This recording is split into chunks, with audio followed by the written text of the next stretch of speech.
आपको बरह रास्त पेशावर लिए चलते हैं जहां शर्जील इनाम मेमन न्यूज कॉन्फ्रेंस कर रहे हैं। आइन के लिए अवाम और अवाम के हुकूक के लिए अपने जान के नजराने दिए, जान से कीमती क्या चीजों की है। मुझे एक पॉलिटिकल पार्टी बताए पाकिस्तान की जिसकी लीडरशिप ने मुल्क के लिए, मुल्क के आइन के लिए, मुल्क के कानून के लिए, आइन की हुक्मरानी के लिए अपने जान का नजराना दिया। एक कोई पार्टी बता दे मुझे, कोई पॉलिटिकल पार्टी नहीं है ऐसी सिवाय पाकिस्तान पीपुल्स पार्टी के। तो आप अगर पीपुल्स पार्टी की बात करो तो आपके फख्र के साथ आपको चलना चाहिए। कोई हमें खुदा ना खासा शर्म नहीं, उनको होनी चाहिए जिन्होंने इस मुल्क को इस नए तक पहुंचाया है। जितनी पॉलिटिकल पार्टी के नाम ले लें, एक कोई पार्टी में बता दें, नहीं मिलेगी इसकी आपको।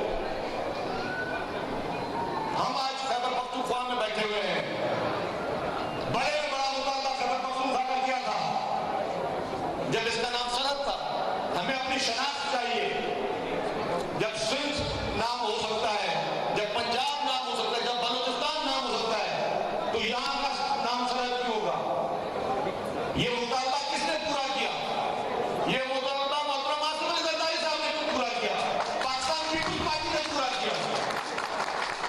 आज तक इससे पहले कौन सी पॉलिटिकल पार्टी इतनी बड़ी हिम्मत कर सकती है? नहीं कर सकती है। आपके लीडरान जेलों में रहे हैं लेकिन कभी भागे नहीं है मुझसे। हमारी लीडरशिप के ऊपर अदालती कत्ल हुए, लेकिन अदालती कत्लों के बावजूद कभी अदलिया के खिलाफ मुहिमें नहीं चली है, कभी इदारों के खिलाफ मुहिमें नहीं चली है। आपने डिक्टेटरशिप का मुकाबला किया, आपने मार्शल का मुकाबला किया, लेकिन कभी आपने किसी इदारे पर तनकीद नहीं की, कभी इदारों के खिलाफ आपने कभी कोई मुहिम नहीं चलाई। क्योंकि आप और हम और हमारी सबसे बड़ी हमारी लीडरशिप, उसने हमेशा वो ताकीद की है कि हमें इदारों को मजबूत बनाना है, हमें सबको मिलकर इस मुल्क को मजबूत बनाना है।